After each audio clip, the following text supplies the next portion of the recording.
Hi, welcome to Global Village TV. At Global Village TV, we engage our viewers with some of the day-to-day issues affecting the global village. We stand up against human rights abuses, social injustice, environmental pollution, child abuse, abject poverty, and many more. We have something for viewers of all ages, children, the youth, adults, young and old. So stay tuned in and don't go anywhere. Hello, welcome to Global Village Television. My name is Dr. Robert Pepro Jemfi, medical doctor, author, evangelist, motivational speaker. I'm continuing the series on beating the odds to your goal. Beating the odds to your goal. They are series based on my two books, Medical School at Last and How to Beat the Odds to Your Goal. Growing up in a little village in very deprived settings of Ghana, I managed to make it all the way to medical school in Hannover. So I graduated at the renowned Hannover Medical School.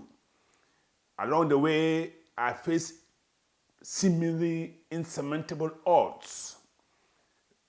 But through it all, through perseverance and hard work, I managed to achieve my goal. So I want to share the insights that I've acquired through this my extraordinary life journey. As I said, I've documented everything in these two books, Medical School at Last and How to Beat the Odds to Your Goal. Today, the previous program, I just made a it was a summary of how I made it to medical school. Now I'm going to, in this step-by-step approach, tell you or share with you some of the insights I gained. So, this program, I'm going to discuss some of the factors that you should consider when setting our goal. So, factors to consider when setting our goals. I must stress that this is not an academic dissertation. It's based on my own unique experience. So I'm just sharing the insights that I gained from my own perspective, from my own experience. So the factors. Number one, you should ask ourselves, why do you want to be what you want to be? What is your motivation? Why do you want to be what you want to be? In my case, I cannot pinpoint exactly when I made up my mind to want to study medicine. But I think it was very early in my life. And it was based in part from the suffering that I was witnessing around me. It was a very impoverished community, and there was no hospital around. The nearest hospital was about 30 kilometers away. And because of the prevailing poverty, when somebody was unwell, going to hospital is what the community considered as a last resort. So they resorted to traditional ways of healing. So usually they sent people to hospital when it was very late. I remember there was a case of a lady who was giving birth, and because of the complications and because of the protracted nature, she passed away before she could be sent to hospital. So this is one of the factors. The environment formed my opinion or my decision. And another factor that contributed, even after the family members had been able to gather resources, the issue of transportation, because the road was not good and traffic was very sparse. So in the morning, a few vehicles passed by, and there was no other vehicles until in the evening. So even when the family was ready with the money, transportation was an issue. Then, other experiences that I had, one of my playmates, they were working on the farm, and a machete, he got a machete wound, and it severed a big vessel. And as the blood was oozing, I was looking at it so scared. Eventually, we tied a tourniquet to prevent the blood flow, but it took some time before you were able to send her to hospital. Eventually, she survived. Then on one occasion, when we were returning from school, we saw 4 people carrying a sick person on a stretcher. We found out that he had been bitten by a snake. So they were going to the next available hospital. Whether they made it or not, I don't know. Then my own condition with my left ankle. When I got to year 5, a mysterious condition affected my left ankle. And we tried a lot of horrific treatment regimes. Eventually, I regained my health. But then, at that time, I wanted to study medicine to understand why, what was behind it. And let's say, the last straw that broke the camel's back was an experience I had with my mother. Mother was not feeling well. She should have stayed at home, but he said there was no food stuff for the families. So he had to go to the farm to fetch some food stuff. I accompanied her.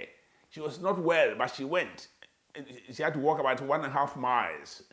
And on our way back home, she became so unwell that she just barely made it. When she got home, she collapsed and fainted. So it took a while before she regained her consciousness, and we waited a long while before a vehicle came around to take her to hospital, and she survived. So then, by that time, my mind had already been made up. So these are, as far as I'm concerned, I've mentioned the motivations why that formed my decision to study medicine. So you must have the right motivation. It's not a matter of going to a profession just for the sake of acquiring wealth, or because our parents are forcing us and we are not interested.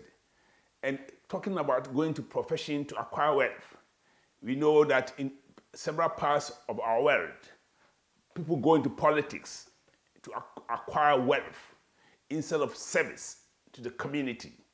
They go to politics to acquire wealth. That should not be our primary goal or our primary motivation of making a choice for our profession. So, I'm continuing the series.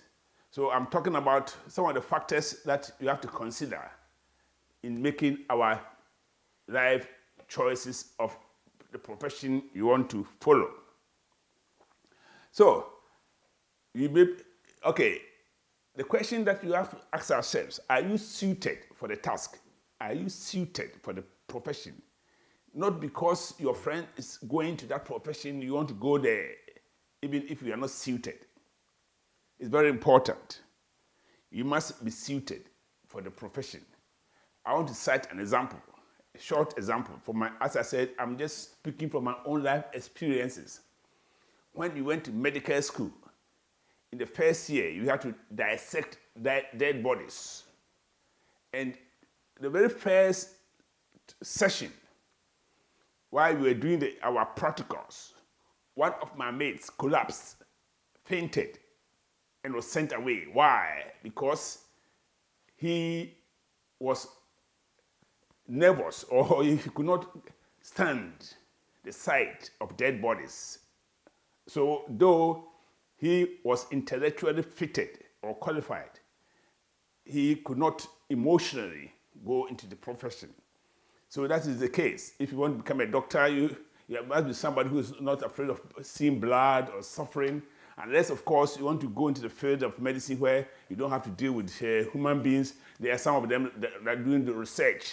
But if you want to get yourself involved in the care of patients, then you have to have that character or that quality of being able to withstand some of the stresses and the sufferings of this world. So, that is it. You have to ask yourself, are you suited for the task. So we are dealing with some of the factors based on my own life experience, some of the factors that you have to consider when you are setting your goal. All of the details can be found in this book, How to Beat the Odds to Your Goal, and also medical school at last. So I want to consider the fourth factor in the series. What the factors that you have to consider before you decide for your profession. You must set achievable goals. You must set goals that are achievable. One can ask me, you, a village boy, you said you were very poor, from poor background. Then why were you setting a goal of studying medicine when there was even no school in your village? That is a very genuine question to ask. Okay, as far as my parents were concerned, they couldn't set that goal because there was no free education at that time when they were growing up. In my case, the newly independent Ghana, the government has introduced free and compulsory education, and school tuition was free up to university level. And even at university level, government was giving loans to students. So in theory, it was possible. And I don't also want to boast. I was academically very, very intelligent, so I could, so the factors were, though, as I said, they were remote because I was from a little village, it was not impossible.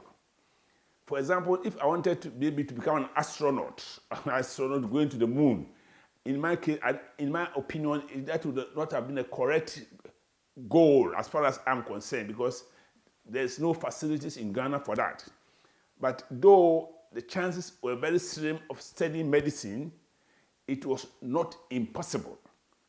And eventually, as I've just already mentioned, though I had to go through seemingly insurmountable odds, I eventually made it. So, just to recap, for this particular program, I'm saying that you have to consider the factors that you have to take into consideration as you want to set our goals. I said in the first place, why do you want to be what you want to be? You must be interested.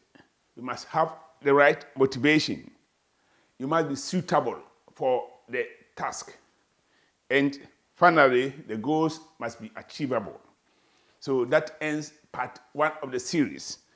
I've done my best to answer those, to just bring those points close home to you. You continue the series in the next program. But those who want to acquire the books even straight away, as I said, medical school at last, my adult's journey from a deprived African village to a prestigious German medical school. And the lessons are set up in this book, How to Beat the Odds to Your Goal. I'm happy to appear before youth organizations, before churches, to make seminars, talk to the youth, and motivate them. Because that is what, at the end of the day, some people are very intelligent. They have the potential, but sometimes they are not confident of themselves. Either because they are skin color or because they are from poor backgrounds, they just lose hope from the beginning. But as I want to quote the President Obama, yes, you can. So be motivated and persevere, and you will make it. Thank you very much for your time. Hi, welcome to Global Village TV. At Global Village TV, we engage our viewers with some of the day-to-day issues affecting the global village.